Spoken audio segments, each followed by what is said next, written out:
वाणी चल रही थी।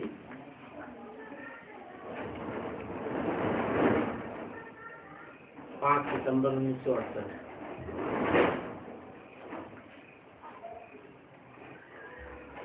दूसरे पेज के मध्य में बात चल रही थी।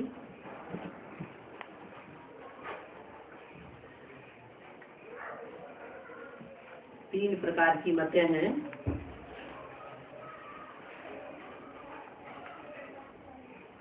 एक है गीता में ईश्वर की मत,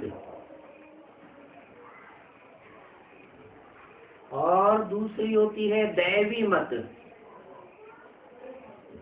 तीसरी होती है आसुरी मत। आसुरी मत कब होती है?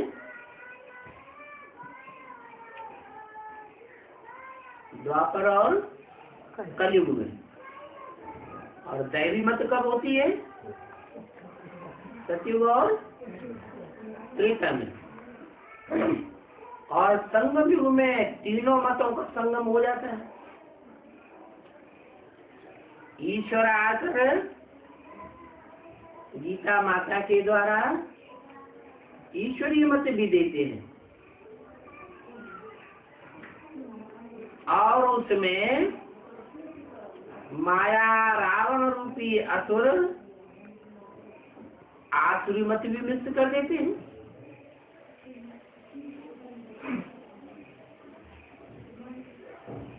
मिश्र तो करते हैं, परंतु जो भगवान के सच्चे बच्चे हैं वो ईश्वरीय मत को और आसुरी मत को अलग अलग करके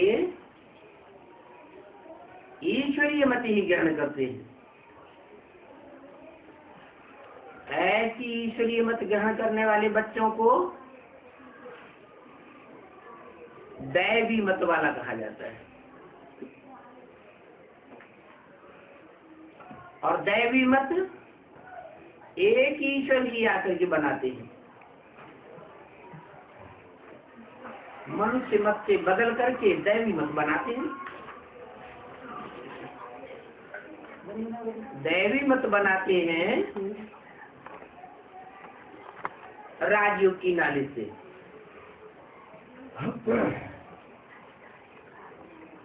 संगम युग में दैवी मत बनती है ईश्वरीय नॉलेज से, और फिर यह मत गुम हो जाती है।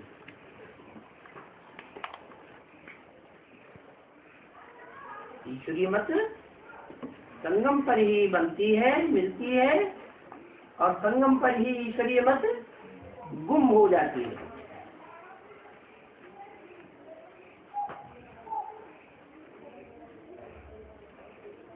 राजाओं का राजा बन गए, फिर नालिज का क्या करेंगे?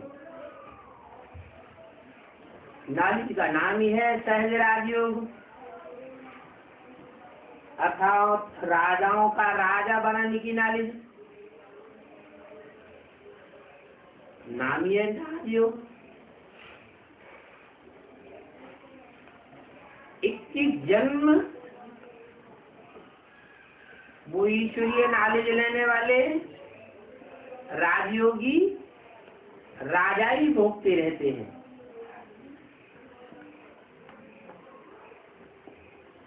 परंतु वहां 21 जन्मों में मालूम नहीं पड़ता है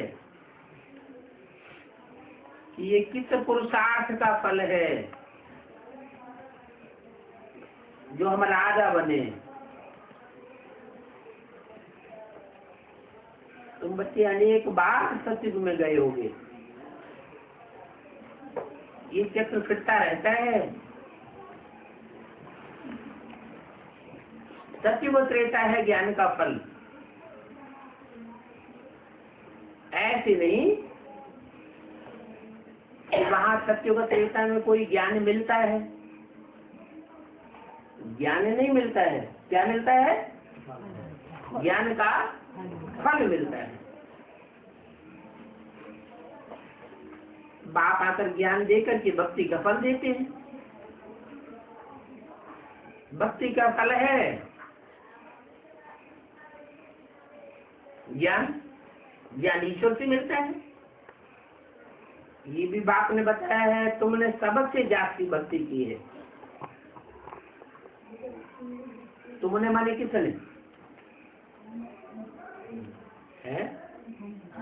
उन्होंने, तुमने, इसने नहीं की है, उन्होंने नहीं की है, तुमने सबसे जास्ती भक्ति की है। तुमने किससे कहा जाता है?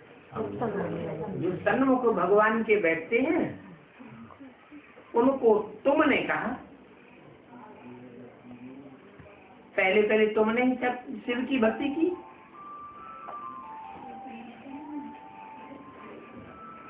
फिर तुमने देवताओं की भक्ति की। तो प्रधान भक्ति भी तुम करते हो।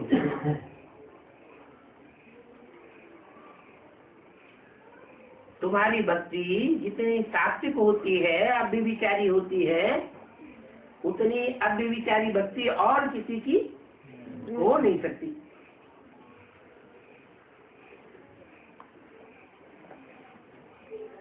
फिर बाद में तुम भी बहुत व्यभिचारी बन पड़े। किसके संग के रंग में है? और जो धर्म आते गए, धर्म पिताएं आते गए, उनके संग के रंग में आते आते तुम बहुत व्यभिचारी बन पड़े। इतने व्यभिचारी बन पड़े कि तुमने भगवान को भी ठिक्कर भीतर में डाल दिया। समझा?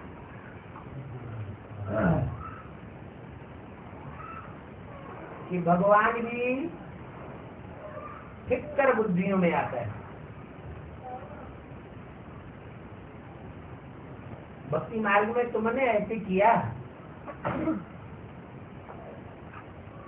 परंतु संगम युग में एक बात की शूटिंग भी तुम ही करते हो। समझते हो कि जैसे मिट्टी का ढेला होता है, मिट्टी का ठिक्कर होता है, एक ठोकर मारी और बिखर गया। ऐसे ही जो बच्चे अनित्य बुद्धि होते हैं, थोड़ी सी माया की ठोकर लगती है और बिखर जाते हैं। उनमें भी भगवान को तुमने समझ लिए, वो भी भगवान का रूप हो गए।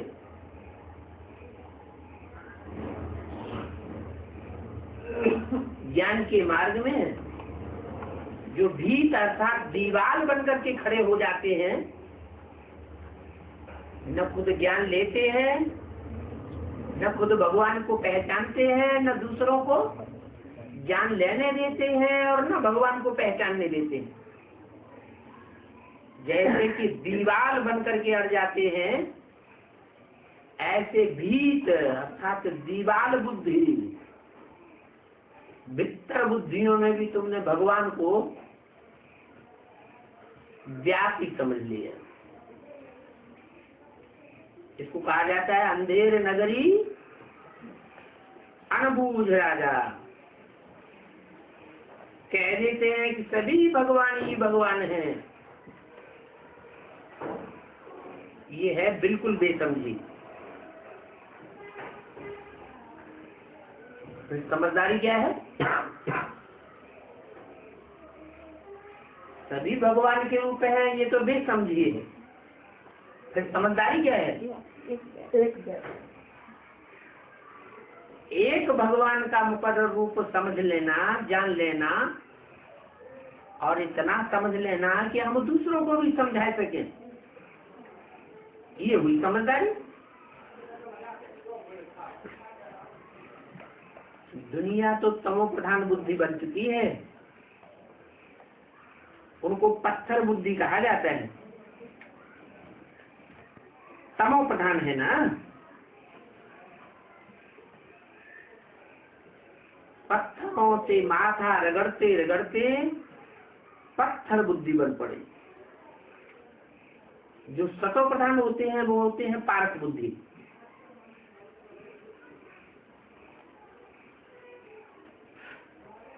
पारसनाथ की पूजा भी होती है। कहाँ होती है? नेपाल में खास पारसनाथ की पूजा होती है। ऐसे कोई पारस पत्थर होता नहीं है जिसे लोहे से स्पर्श किया जाए तो लोहा सोना बन जाए। ये सिर्फ एक गाय में है कि जो पत्थर बुद्धि होते हैं वो भी भगवान की याद से, ईश्वर की याद से, पत्थर बुद्धि से पारस बुद्धि बन जाते हैं।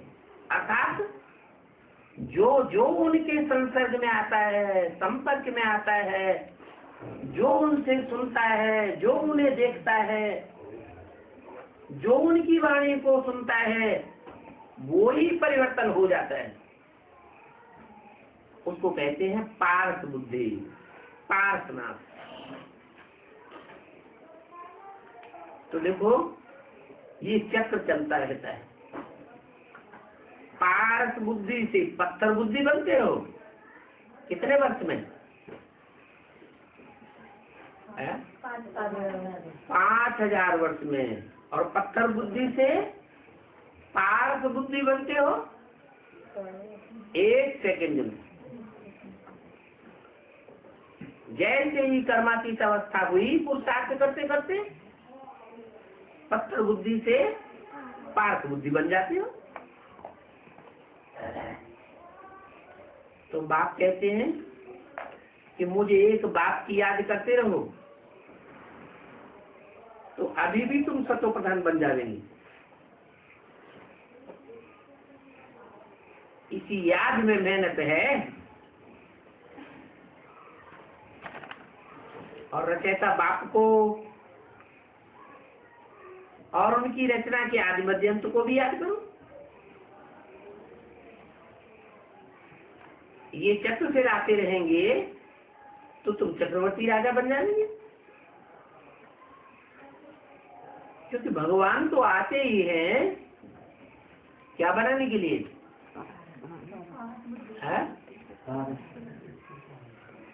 डॉक्टर डॉक्टर बनाता है, इंजीनियर इंजीनियर बनाता है।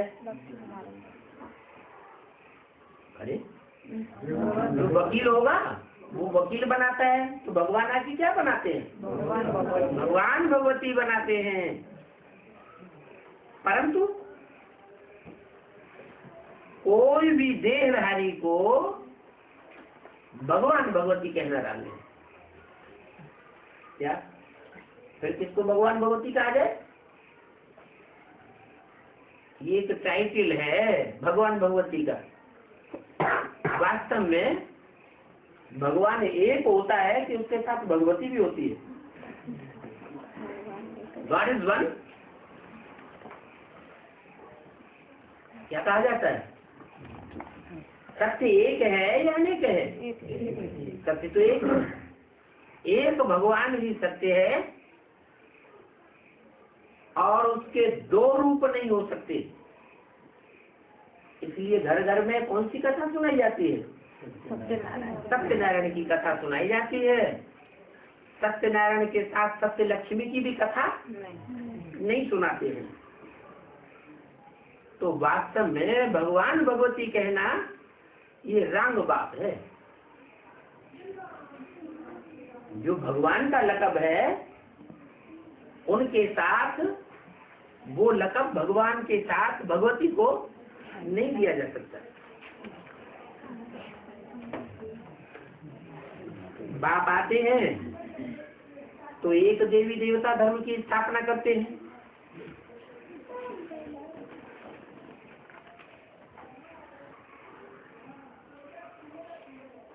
क्यों? 3 धर्मों की स्थापना नहीं करते हैं? ब्राह्मण धर्म, फिर जो फेल होते हैं वो क्षत्रिय धर्म, जो पास होते हैं सो देवता धर्म। तो 3 धर्मों की स्थापना नहीं करते? करते हैं। फिर स्थायी कौन सा रहता है? देवी देवता। सनातन धर्म स्थायी रहता है। इसका मतलब कि आखिरी जब भगवान की प्रत्यक्षता होती है, सारी सृष्टि उस भगवान गॉड फादर को मानती है, जानती है, उस समय तो देवी देवता सनातन धर्म रह जाता है। बाकी ब्रह्मा देवताय नमः, विष्णु देवताय नमः, ये जो कहते हैं उनको तो उड़ा दिया है। इनको ब्रह्मा और विष्णु को उड़ा दिया है। उड़ा दिया का मतलब क्या हुआ? बाबा उड़ाए देते हैं, ब्रह्मा को भी उड़ाए देते हैं और विष्णु को भी उड़ाए देते हैं। फिर रह कौन गया? शंकर रह गया। जो शंकर का स्वरूप है वो ही भगवान का स्वरूप है, साकार रूप में।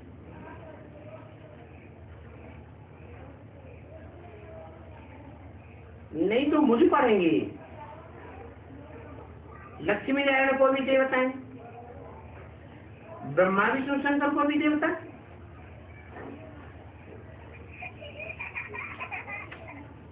वास्तव में वो देवताएं तो यहाँ भारत के रहवासी थे, और ब्रह्मा विष्णु शंकर कहाँ के रहवासी?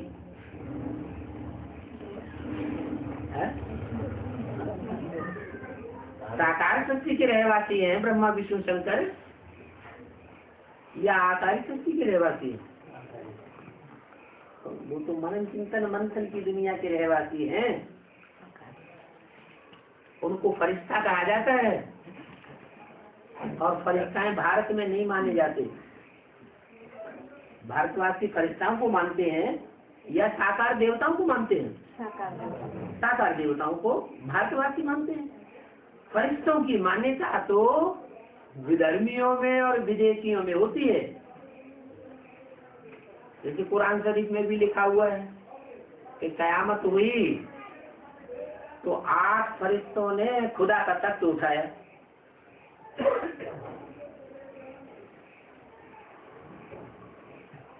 तो बाबा बताते हैं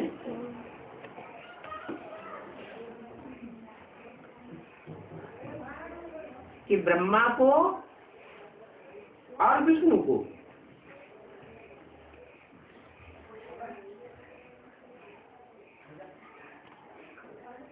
दोनों को देवता कैसे कहेंगे?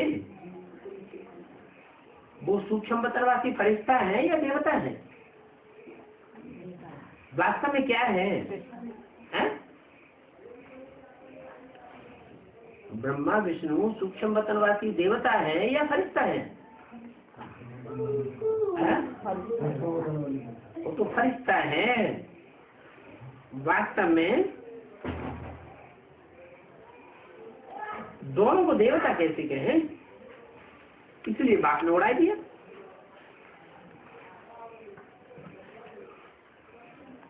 अभी देखो ब्रह्मा विष्णु का कितना अच्छा संबंध है। ये ब्रह्मा है और ये विष्णु भी बनने वाला है, और इस ब्रह्मा में शिव बाबा की भी प्रवेशता है।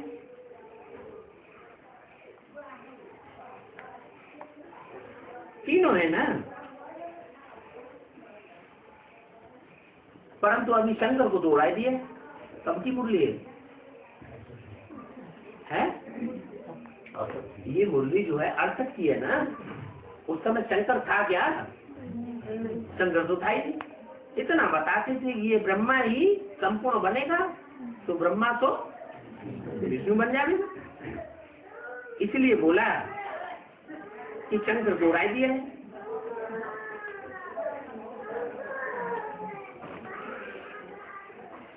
सूक्ष्म वतन में ऐसे होते नहीं है, वहां तो सफेद कोष होते हैं। उन सफेद कोष को फरिश्ता कहा जाता है। तुम बच्चों को भी पहले फरिश्ता बनना है। क्या? जब तक नष्टो मोहा के फाइनल पेपर में पास नहीं हुए हैं, अर्थात फर्श की दुनिया वालों से मोह नष्ट नहीं हुआ है, फरिश्ता नहीं बने हैं। फरिश्ता किसको कहा जाता है? जिनका फर्श की दुनिया वालों से कोई रिश्ता न हो। तो जब तक तुम ऐसे फरिश्ता नहीं बने हैं, अर्थात मनन चिंतन मंथन की स्टेज में 100% मगन नहीं हुए हैं, तब तक देवता नहीं बन सकते। तो तुमको भी फरिश्ता बनना है, बाकी कुछ भी नहीं है। जहाँ तुम साक्षात्कार में देखते हो मूवी चलती है,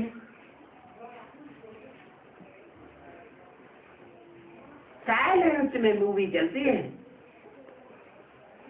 उसमें टाकी नहीं होती है। और यहाँ तो इस दुनिया में टाकी ही टाकी। तो ये बात बैठ समझाते हैं क्या कि जब बोलचाल में आते हो, कर्म में आते हो, वो फरिश्ता स्टेज नहीं है। और जब तुम्हारी मन बुद्धि मनन चिंतन में मस्त रहती है, तो कर्मेंद्रियों के कर्म से भी परे हो जाते हैं और वाचा से भी परे हो जाते हैं। ये डिटेल की समझाने की बातें हैं। बाकी नक्सल में फिर भी कह देते हैं मन बना भव, मामेकम याद करो, और तो कुछ है नहीं।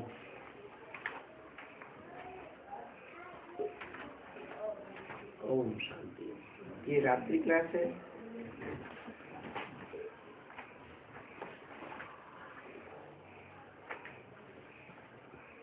पाँच 9:68 वास्तव में ये जो चित्र है वो है अंधों के आगे आईना। इसके लिए बाबा कहते हैं इन चित्रों को छत इतना बड़ा बड़ा बनाओ ताकि अंधे की औलाद, अंधों की आंखें खुले। नहीं तो छोटे छोटे चित्र होते हैं तो उनसे समझ नहीं सकते। तो इन चित्रों को अंधों के आगे आईना कहेंगे। इसमें समझाओ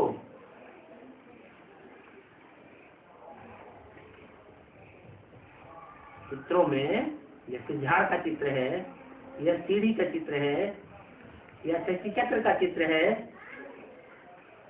त्रिमूर्ति के चित्र में भी एक ओर नरक और दूसरी ओर स्वर्ग का गोला दिखा है। तो उसमें समझाओ, चित्रों में ये बात बताओ कि ये रावण राज्य है और यह है राम राज्य।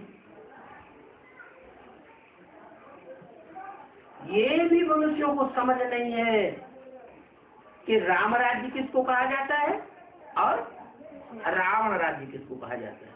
किसको कहा जाता है?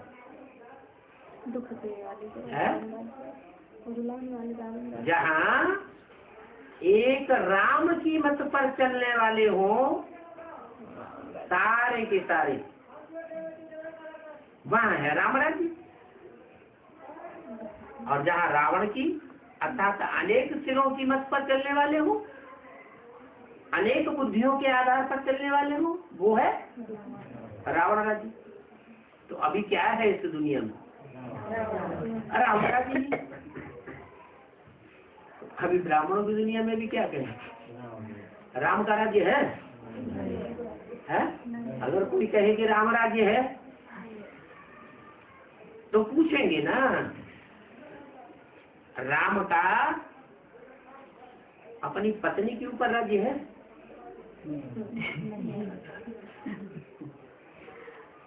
पहले तो रचयिता की रचना पत्नी है ना, तो पति का राज्य पत्नी के ऊपर होना चाहिए। पहली रचना पर ही राजी नहीं है तो बड़ों को देख छोटी भी वैसा ही काम करेंगे। तो राज्य की परंपरा बिगड़ेगी या बनेगी? बिगड़ेगी।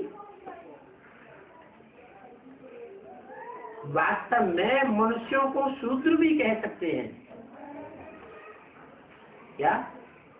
जिनका मन बहुत चंचल है, मन चलायमान होता रहता है, उनका नाम है मनुष्य। मन स्थिर तो कर नहीं पाते। अगर मन को एकाग्र कर लें, जितना चाहे उतना समय एकाग्र कर ले, तो मन चलायमान होगा? होगा? नहीं चलायमान होगा। अगर मन चलायमान न हो तो कहेंगे देवता, क्योंकि देवताओं का मन तो चलायमान होता नहीं है। ऐसे नहीं कि देवता चलते फिरते नहीं है, बोलते चालते नहीं है। बोलते हैं, सूक्ष्म बोलते हैं, बहुत टाकी में नहीं आते, कर्म भी करते हैं, क्योंकि कर्मेंद्रियां तो है ना, बहुत सूक्ष्म कर्म करते हैं। बाकी ऐसे नहीं है कि देवताएं कर्म नहीं करते।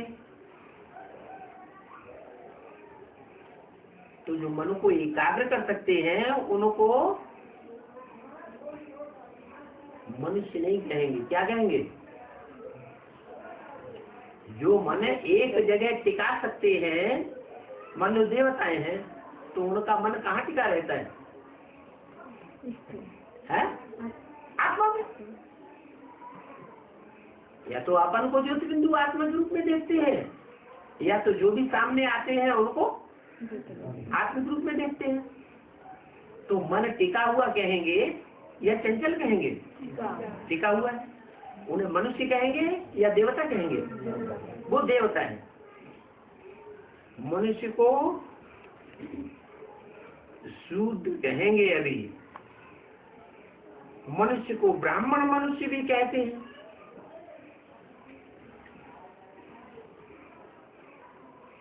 ब्राह्मण किसकी औलाद? ब्राह्मण किसकी औलाद? ब्रह्मा की औलाद। तो ब्रह्मा को मन हुआ या नहीं हुआ?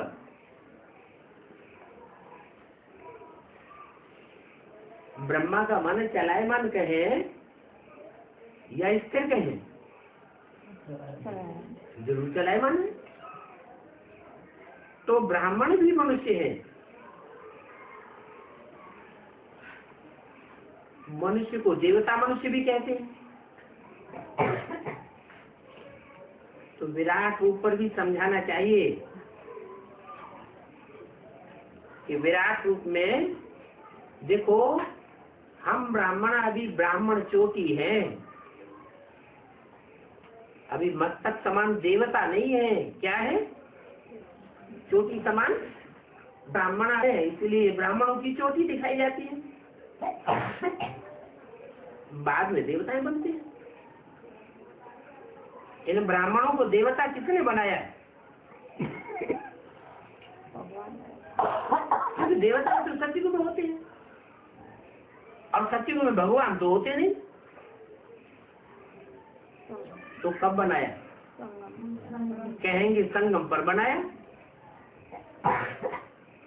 नरक में तो अपार दुख होते हैं। तुम तो समझाने वाले हो संगम युग पर। जो संगम युगी ब्राह्मण होंगे वो ही पास्ट और फ्यूचर की बातों को समझा सकते हैं। ये पुरानी दुनिया और नई दुनिया का संगम है। क्या? संगम युग। इस संगम युग में तुम ब्राह्मण हो,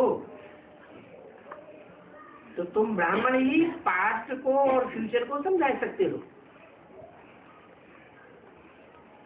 तुम्हारे लिए अभी कलयुग पास्ट हो गया है? पास हो गया, कलयुग पास हो गया है या कलयुग चल रहा है? नहीं तो नहीं वाला, अब 2012 से कलयुग घोर कलयुग शुरू होने वाला है।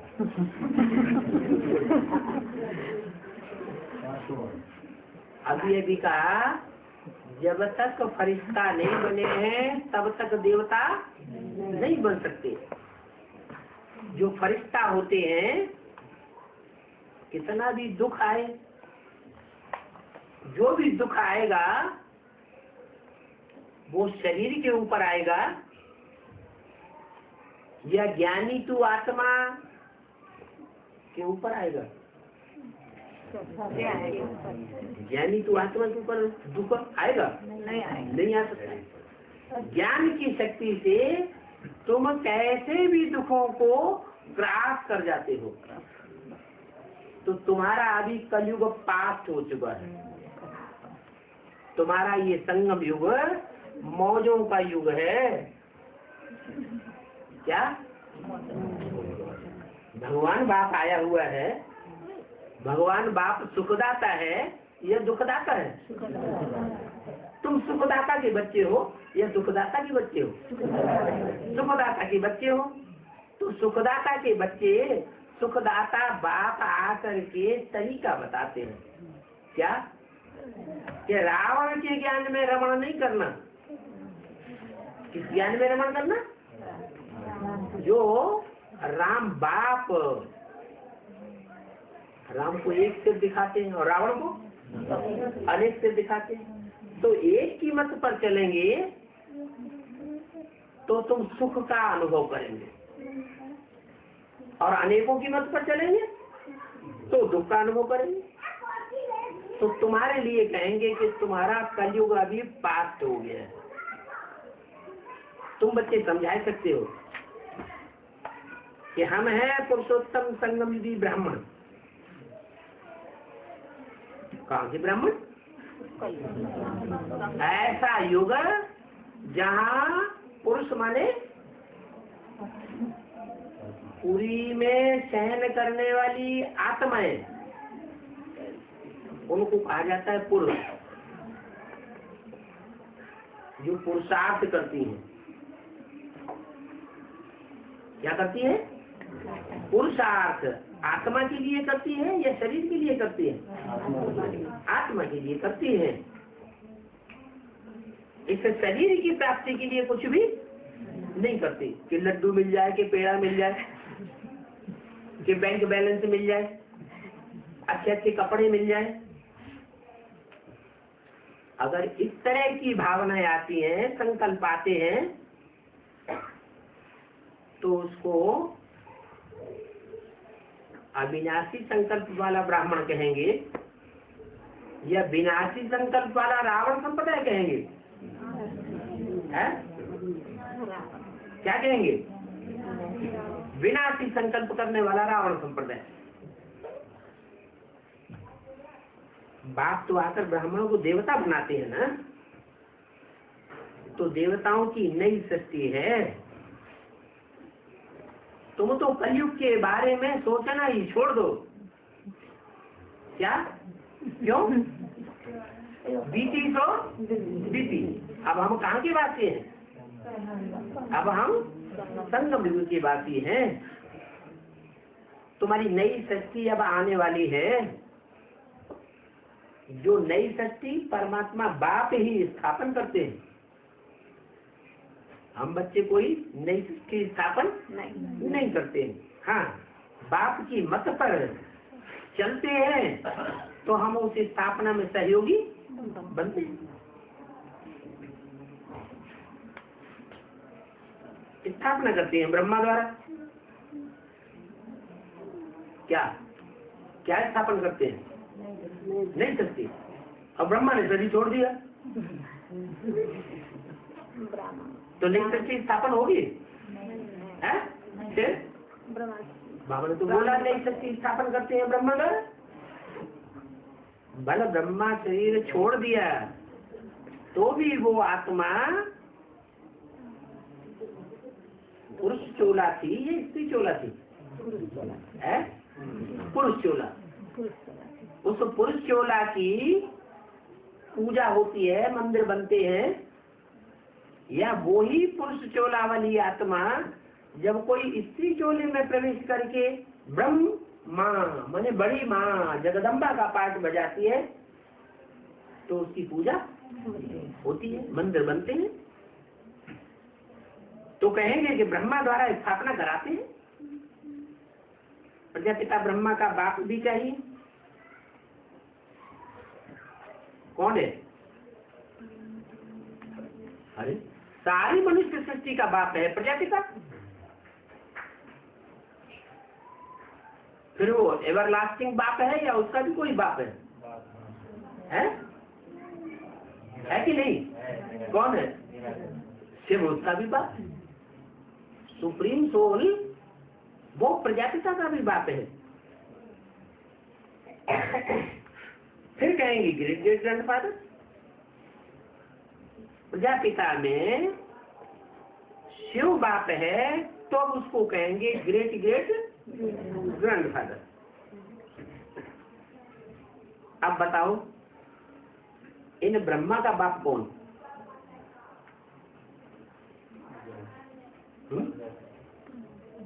प्रजापिता। ब्रह्मा रचना है या रचयिता है? रचना है। किसकी रचना है? बाप की रचना है। जब ब्रह्मा नाम है बड़ी माँ, तो माँ का भी कोई रचयिता है या नहीं है? माँ को कौन रचता है? बाप रचता है। बाकी शिव तो है निराकार, उनका तो कोई बाप हो नहीं सकता। अच्छा, आत्मा निराकार है कि साकार है? फिर आत्मा का भी बाप नहीं होना चाहिए है? अगर निराकार का बाप नहीं हो सकता तो आत्मा भी तो निराकार है, उनका बाप होता है कि नहीं? कौन होता है? आत्माओं का बाप होता है परमपिता परमात्मा शिव, तो होता है ना। फिर ऐसे कैसे कह सकते हैं? प्रजापिता ब्रह्मा का बाप हुआ निराकार शिव, वो तीनों को रचते हैं। किसको? तीनों कौन कौन? हाँ, तुमसे कोई पूछे ब्रह्मा कहाँ से आया तो बोलो उनका बाप तो शिव है ही ना, उनमें आत्मा तो है, तो आत्माओं का बाप शिव हुआ।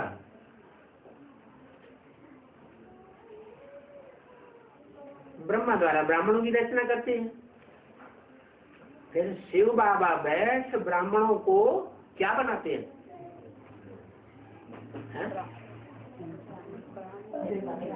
देवता बनाते हैं।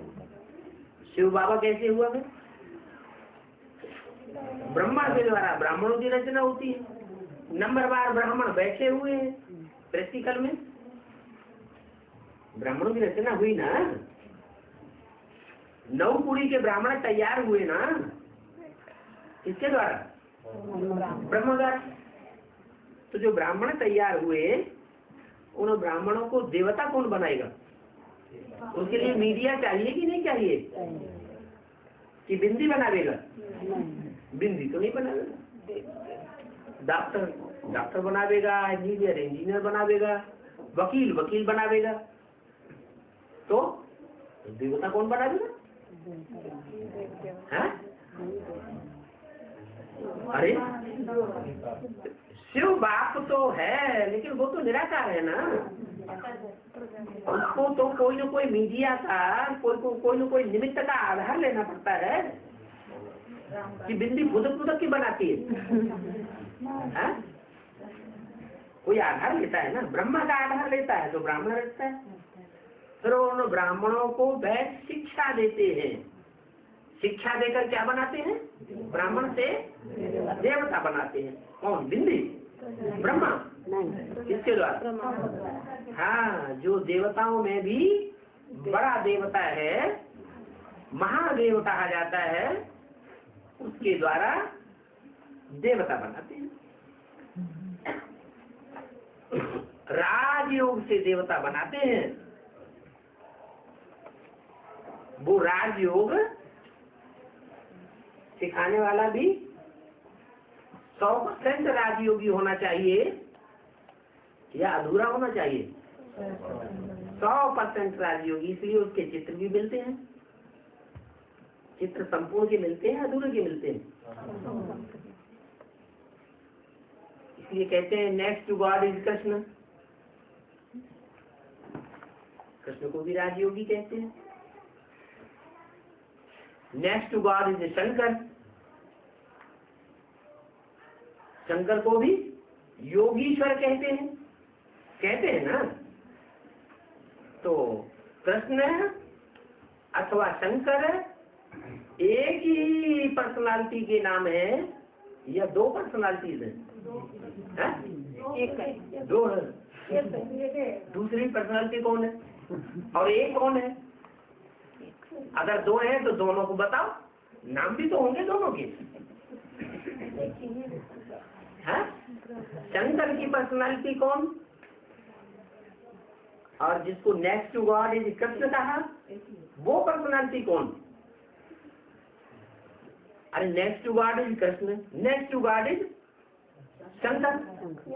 तो नेक्स्ट शिव के बाद कोई अगला नंबर होगा तो एक ही होगा या दो चार होंगे? एक ही होगा। तो चाहे शंकर कहो और चाहे कृष्ण कहो, ये दोनों ही एक पर्सनालिटी के नाम है। भगवान कोई अनेक नहीं है। शिव बाबा बैठ ब्राह्मणों को देवता बनाते। तुमको पास्ट और फ्यूचर का पता पड़ गया है। पास्ट में अपार दुख हुए हैं, जानते हो कि कलयुग में अपार दुख होते हैं, और फ्यूचर में तुम बच्चों को अपार सुख होने वाले हैं। अभी तुम संगम पर हो ना। जो पास्ट में हमारी लाइफ थी वो बहुत दुखी थी। अभी दुखी लाइफ कहेंगे या पास्ट की लाइफ दुखी कहेंगे? हाँ? अभी तो कभी दुख नहीं महसूस करते। हाँ? करते हैं तो रावण के बच्चे होते हैं या राम के बच्चे होते हैं? हाँ? राम के बच्चे दुखी होते हैं। अरबपति का बच्चा हो तो वो पैसे के लिए मोहताज होगा? हाँ? नहीं होगा। मोहताज तभी होगा जब वो बच्चा बाप से बिछुड़ जाए। तो हम जब बाप को भूल जाते हैं, माया रावण के बन जाते हैं, तब दुखी होते हैं। क्या ऐसे ही दुखी होते रहते? दुखी कब होते हैं? रावण है दुख देने वाला, राम है दुख देने वाला। तो अभी हम फ्यूचर को जानते हैं, बहुत ही सुखी लाइफ में जाने वाले हैं। समझाना पड़े कि हम संगम युगी ब्राह्मण हैं, हमारी मौजों की लाइफ है। जिनकी मौजों की लाइफ होगी वो ही दूसरों को समझा सकेंगे, निश्चय बुद्धि बना सकेंगे। खुद ही रोडते रगड़ते रहेंगे तो दूसरों को निश्चय बुद्धि नहीं बना सकते। तुम ब्राह्मण संगम युगी पास्ट, संगम युग को भी समझ सकते हो, पास्ट को भी समझ सकते हो, फ्यूचर को भी समझ सकते हो। पास्ट हो गई दुखधाम की दुनिया, फ्यूचर में आने वाली है सुखधाम की दुनिया। बीच में बाप आकर के समझाते हैं। तुम कह सकते हो कि संगम युग के बाद कौन सा युग आएगा? सत्य युग आएगा। फिर पिछाड़ी में दुख का युग आएगा। तो तुमको समझाने की युक्तियां तो बहुत है, परंतु कोई कोई बच्चे बहुत मुश्किल समझते हैं। बाकी तुम तो यही बताओ कि हम संगम युगी ब्राह्मण हैं, पहले शूद्र थे, बाद में ब्राह्मण बने, अब हम देवता बनने वाले हैं। अभी हम प्रजापिता ब्रह्मा की संतान है, न देवताओं की संतान है और न असुरों की संतान है। किसकी संतान है? प्रजापिता ब्रह्मा की संतान है। फिर देवता बनते हैं, फिर देवता बनते हैं तो किसी संतान बनते हैं? अभी प्रजापिता ब्रह्मा की संतान है, प्रजापिता पतित को कहा जाता है। प्रजापिता किसको कहा जाता है? पतित को या पावन को? पतित को कहा जाता है। बाकी प्रजापिता में परमात्मा शिव प्रवेश करके हमको ऐसा पराकाष्ठा का ज्ञान देते हैं कि दुख होते हुए भी हम दुख को दुख नहीं समझते। हम दुख को भी कन्वर्ट करके सुख में परिवर्तन कर लेते हैं। जब शूद्र थे तब ऐसे नहीं करते थे, नेगेटिव संकल्प में रमण करते थे। अभी कैसी भी नेगेटिव बातें आवे, परिस्थितियां आवे, वातावरण आवे, हम उसको कन्वर्ट करके ज्ञान के फोर्स से पॉजिटिव बना लेते हैं। अभी हम जानते हैं कि हमारा बाबा जैसे देवता बनेंगे, हम भी बनेंगे। कौन हुआ हमारा बाबा? माने हमारा बाबा अभी देवता नहीं है, है? देवता नहीं है, क्या है? अभी सत्युग नहीं आ गया है। अरे अभी संगम युग है या सत्युग है? अभी संगम है। संगम में ब्राह्मण होते हैं, संपूर्ण ब्राह्मण बने तब देवता बने। तो हमारा बाबा भी अभी क्या है? ब्राह्मण है। जब संपूर्ण ब्राह्मण बनेंगे तो संपूर्ण देवता बनेंगे। मनुष्यों को पापात्मा कहा जाता है। क्या? जिनका मन बहुत चलता है ना, बहुत प्रश्नोत्तर चलते रहते हैं, प्रश्न भी ढेर सारे उत्पन्न होते हैं और उनके जवाब भी बुद्धि में चलते रहते हैं। तो मनन चिंतन मन का काम चलता रहता है ना, तो उन्हें मनुष्य कहेंगे, पुण्यात्मा देवता कहेंगे या पापात्मा कहेंगे? है? तो पापात्मा कहेंगे, क्योंकि मन चलायमान हुआ ना। मन स्थिर हुआ या चलायमान हुआ? चलायमान हुआ। देवता है पुण्यात्मा होते हैं। क्या? वो जो भी संकल्प करेंगे, सत्य संकल्प करेंगे या असत संकल्प करेंगे, पॉजिटिव करेंगे या निगेटिव करेंगे? पॉजिटिव ही करेंगे।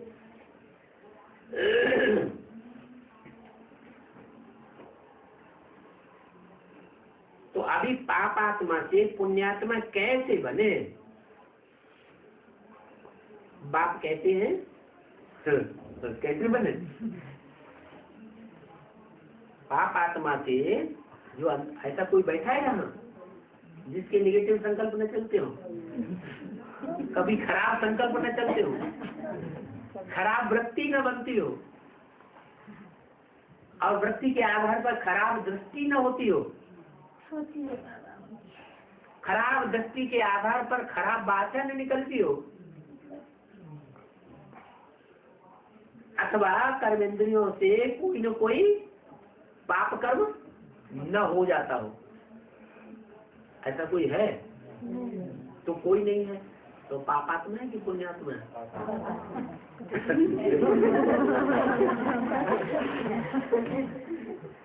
तो कैसे पुण्यात्मा बनेंगे?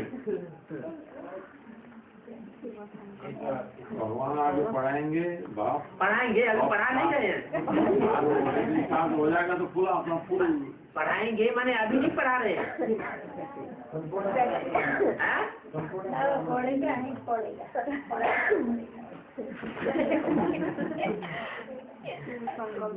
बाप कहते हैं ऐसे को याद करो जो कभी पापात्मा न बनता हो। है? ऐसे को याद करो जिसकी दृष्टि कभी भी पतित न बनती हो, जिसके मन के अंदर कभी भी ऐसे संकल्प न चले जो वातावरण को खराब कर दे। ऐसे को याद करो जो कभी खराब कर्म न करता हो। जो खराब करेगा उसे सेवा अर्थात कल्याणकारी कहेंगे या अकल्याणकारी कहेंगे? वो तो अकल्याणकारी हो गया। अकल्याणकारी को ही पापात्मा कहा जाता है और कल्याणकारी को कल्याणकारी। जो सदैव कल्याणकारी है उसका नाम क्या है?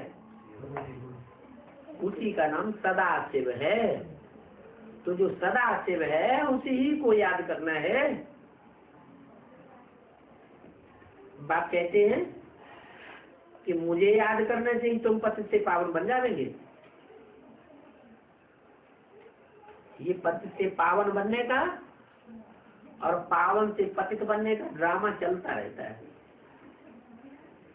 इस ड्रामा में दो ही काम होते हैं। क्या? या तो पतित से पावन बनते हैं, पावन बनने का पुरुषार्थ करते हैं, या तो है या तो पतित बनते रहते हैं। अच्छा, सत्य को त्रेता में पतित बनते कि नहीं? है? नहीं बनते। वहाँ अभी तो कलाएं कम होती है ना, सुख भोगती है ना आत्मा। ऐसा कोई है जो सुख न भोगता हो, नीचे न गिरता हो, पतित न बनता हो? कोई नहीं। बोल रहे हैं कौन? शिव बाबा। इतनी जल्दी भूल जाएंगे तो याद कैसे रहेगा?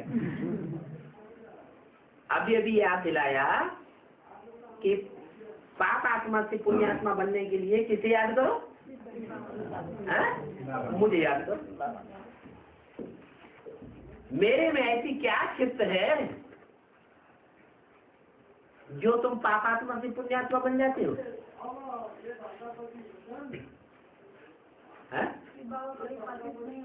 संग के रंग की सिफ्त है, सत्य संग तारे और झूठ संग बोरे। तो पतित से पावन और पावन से पतित बनने का ये ड्रामा चलता रहता है। ऐसे ऐसे विचार सागर मंथन करके समझाने की कोई भी कोशिश करो। तुमको जो भी टाइम मिले एकांत में बैठ करके विचार करो कि हम कैसे किसी को समझावें। ये विराट का रूप का जो चित्र है ये तो बहुत अच्छी समझाने की चीज है। कौन सा चित्र है? विराट रूप का चित्र। कौन सा है विराट रूप का चित्र? है? कौन है विराट रूप का चित्र? जो ब्राह्मण चोटी से शूद्र बनने तक का पूरा पार्ट बजाता है। अव्वल नंबर ब्राह्मण चोटी और अव्वल नंबर शूद्र भी बनता है। पहले नंबर का ब्राह्मण तो पहले नंबर का शूद्र बनता है। हम ब्राह्मण बनते हैं तो फिर हम ये देवता बनते हैं, फिर हम क्षत्रिय बनते हैं, फिर वैसे शूद्र बनते हैं। किसके आधार पर? इस विराट रूप के आधार पर बात समझाते हैं तो वो बातें नोट करनी चाहिए, क्योंकि नोट नहीं करते हैं तो अपन को क्या समझते हैं?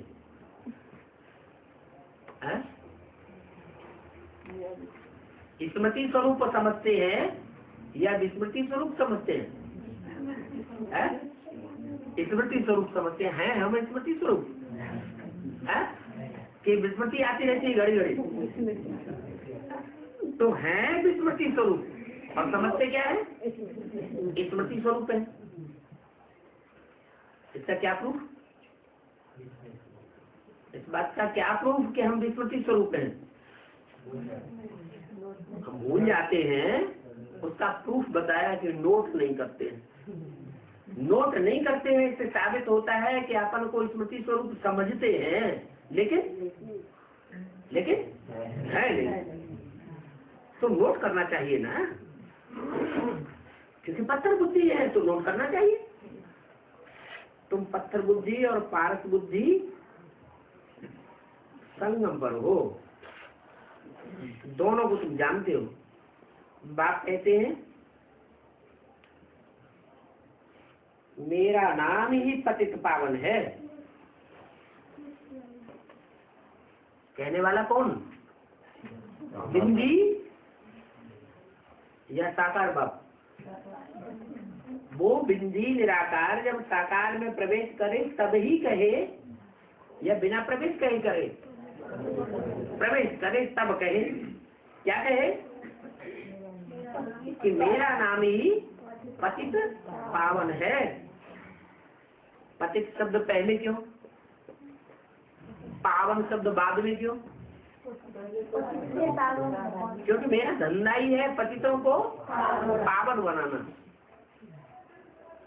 सन्यासी पवित्र रहते हैं, गृहस्थियों के मुकाबले पवित्र है या नहीं है? गृहस्थियों के मुकाबले पवित्र है ना, तो उनको मैं पावन नहीं बनाता हूँ।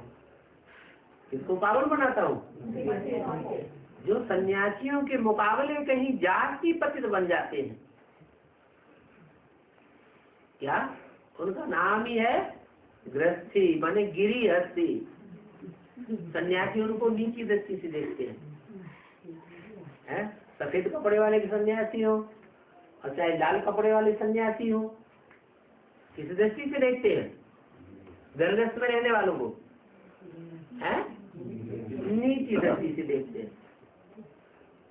उनका बनाया हुआ खाना वाना खाते कि नहीं खाते? राम राम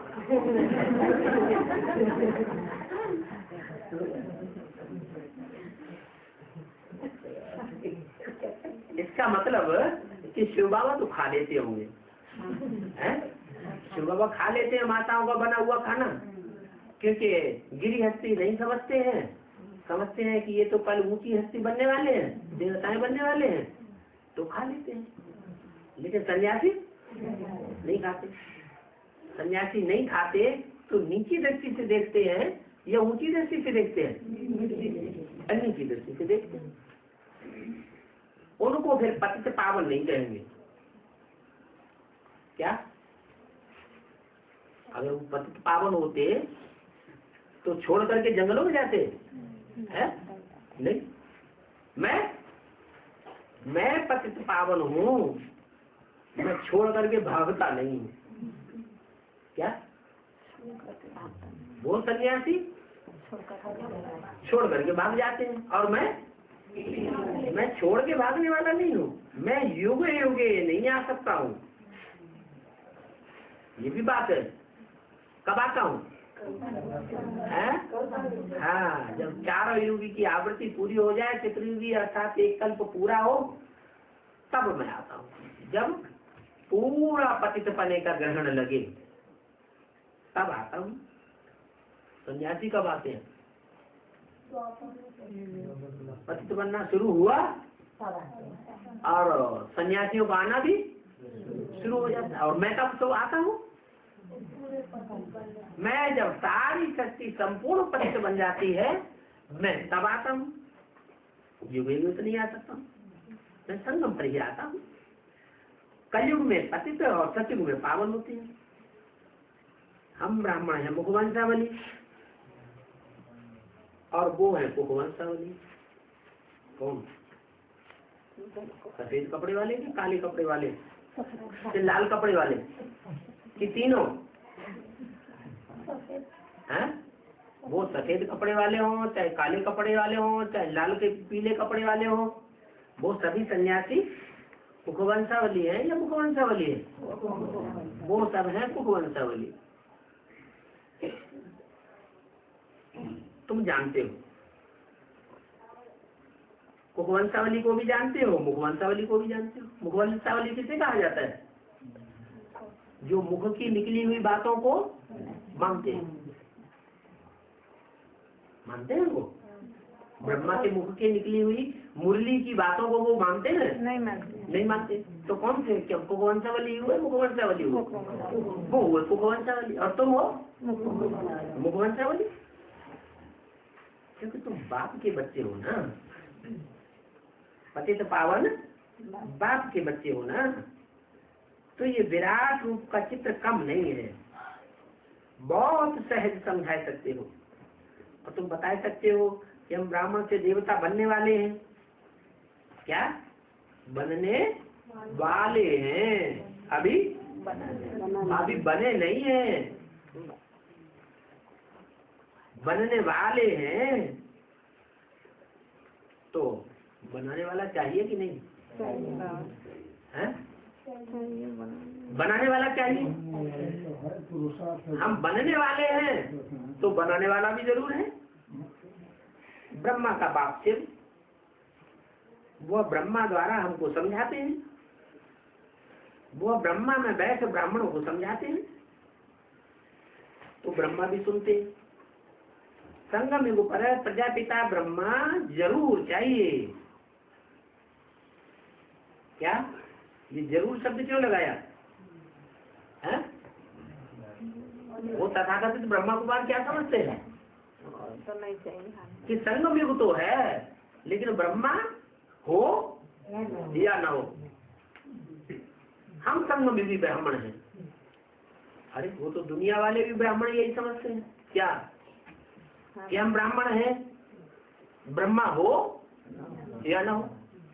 बाबा कहते हैं कि ब्रह्मा, प्रजापिता ब्रह्मा जरूर चाहिए। ब्रह्मा भी चाहिए और प्रजापिता भी चाहिए, तब कहे ब्राह्मण। नहीं तो ब्राह्मण कैसे कहे जावे? इस समय ही नाम निकलता है ब्रह्मा कुमार कुमारियां। ऐसे ऐसे पॉइंट निकाल करके विचार सागर मंथन करके समझाना चाहिए। कल पहले जो सुना है वो ही सुनेंगे। प्रजा बहुत बढ़ती जाती है, नंबरवार पुरुषार्थ अनुसार, क्योंकि प्रजा भी तो चाहिए। सूर्यवंशी चंद्रवंशी घराने के सभी यहाँ बनने हैं। कहाँ? इसी पुरुषोत्तम संगम युग पर प्रजापिता ब्रह्मा के सन्मुख बनने हैं। कौन? सूर्यवंशी और चंद्रवंशी घराने के, जो फिर नंबर 12 आकर के पद पा कलप कलप